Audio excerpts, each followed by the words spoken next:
Halo semuanya, perkenalkan namaku Sewa Divania Milanisti. Jadi di sini aku akan membahas beberapa hal tentang kesehatan mental. Salah satunya adalah mindset mengubah diri dengan melakukan self healing. Oke, kalau kita ngebahas luka yang ada di hati atau luka karena patah hati, rasanya semalam suntuk gak akan cukup untuk ngebahas luka apa aja yang pernah kita terima. Salah satu luka karena patah hati bisa karena kita ditolak. Entah itu ditolak oleh sebuah universitas atau sebuah organisasi atau ditolak oleh seseorang mungkin.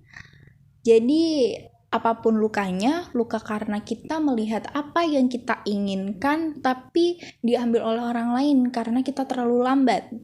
Jadi sebenarnya luka karena patah hati itu sederhana, simple, tapi proses penyembuhannya yang susah. Jadi di video kali ini kita akan ngebahas luka-luka yang kayak gitu, luka yang lama sembuhnya. Sampai-sampai banyak nih di antara kita yang merasa menyerah dan menganggap bahwa luka-luka tersebut akan selamanya ada di hati. Padahal enggak, luka di hati juga ada obatnya. Sama dengan halnya luka fisik, kalau luka di hati nggak diobatin, dia akan semakin kompleks. Bedanya, kalau luka di fisik akan semakin parah jika nggak kita obatin, dia akan menyebabkan infeksi atau segala macamnya.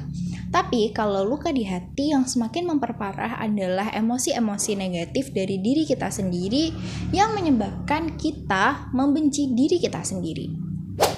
Kasus yang udah kita bahas di awal video tadi itu terjadi karena kita melakukan yang namanya self-loathing.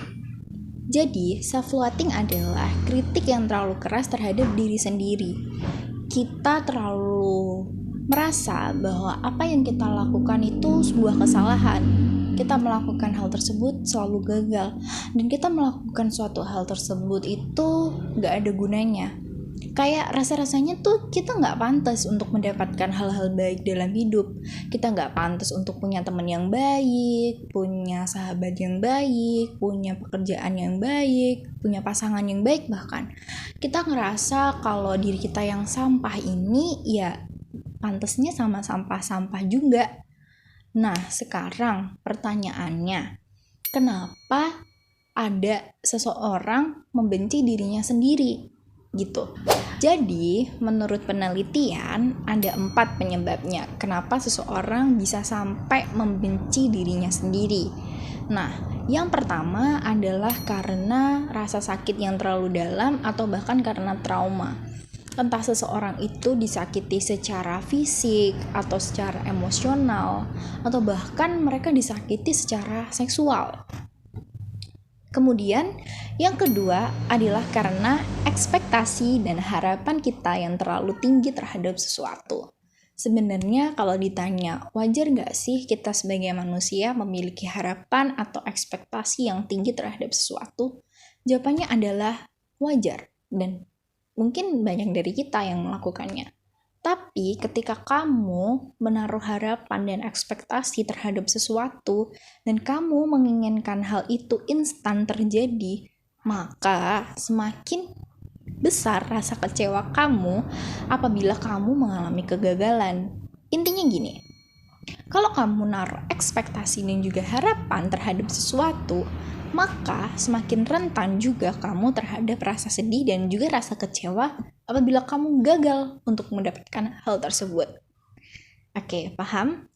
Nah, yang ketiga adalah karena kita mempunyai sifat perfeksionis. Bagi seseorang yang memiliki sifat perfeksionis, ia akan cenderung lebih sulit untuk menerima kesalahan sekecil apapun.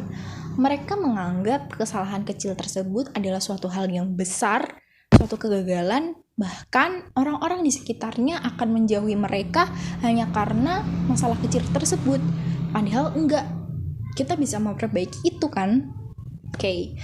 Nah, alasan yang keempat atau yang terakhir adalah karena kita nih selalu ngebandingin kita sama teman kita. Kita terlalu sering atau kita terlalu fokus melihat apa yang udah terjadi di teman kita. Mereka memposting kesuksesan mereka di Instagram, memposting kebahagiaan mereka di media sosial. Padahal nggak apa-apa kok kita nggak sukses itu sekarang, kita nggak sebahagia itu sekarang. Toh kita mempunyai start dan finish masing-masing. Kita memiliki jalan kita masing-masing gitu loh. Jadi wajar-wajar aja kalau kita untuk nggak sukses itu atau sebahagia itu sekarang. Balik lagi karena kita kita punya jalan sukses kita sendiri. Kita punya jalan kebahagiaan kita sendiri. Ketika luka-luka tadi udah semakin numpuk di hati, kita jadi ngerasa dan berpikir bahwa kita adalah orang yang gagal karena kita gagal melakukan hal tersebut dan akhirnya kita benci sama diri kita sendiri. Dampaknya gimana?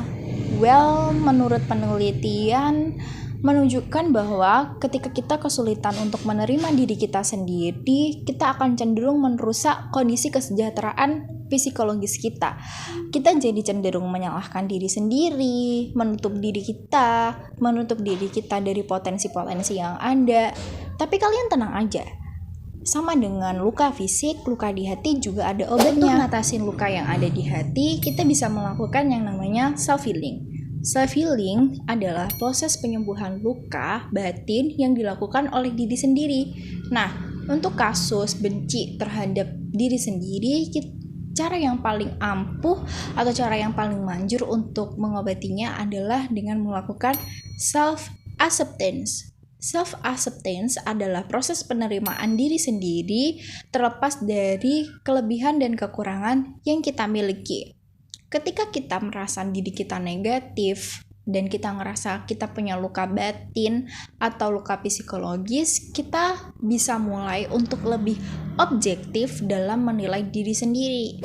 Coba deh kalian pikir, emang iya kita seburuk itu? Atau kalian coba pikir, apa nggak mungkin untuk kita ngelakuin yang lebih baik daripada hari ini? Sebenarnya bisa-bisa aja loh kita ngelakuin hal yang lebih baik daripada hari ini. Cuman, yaitu tadi, kita udah terlanjur keras terhadap diri kita sendiri. Dan cara pertama yang bisa kalian lakukan untuk melakukan proses ini adalah menerima rasa sakit itu sendiri. Menerima bahwa memang kita sedang terluka karena sebuah kejadian atau karena seseorang. Iya, kita terima aja bahwa kita punya hati dan hati kita lagi sakit dan sakitnya itu dalam. It's okay, kalian gak sendiri. Kita bisa lewatin ini bareng-bareng. Kalian harus tetap semangat. Cara lain yang juga bisa kalian lakukan untuk mengobati luka batin adalah dengan cara self-distancing. Self-distancing itu apa? Self-distancing adalah jaga jarak terhadap diri sendiri. Jaga jarak terhadap diri sendiri ini adalah teknik untuk meredam kritik dari dalam diri sendiri. Nah, gimana caranya? Caranya adalah tiap kali kalian coba mengatakan suatu hal atau perkataan yang buruk terhadap diri sendiri, coba kalian jaga jarak dulu. Coba jangan bilang dulu. Coba kalian pikir pakai sudut pandang orang lain. Kalian jangan terjebak dalam pikiran atau hal-hal seperti itu. Coba kalian pikir pakai sudut pandang orang lain, sudut pandang orang ketiga. Mungkin dengan masalah yang sama, kalian bisa dapatkan perspektif yang berbeda.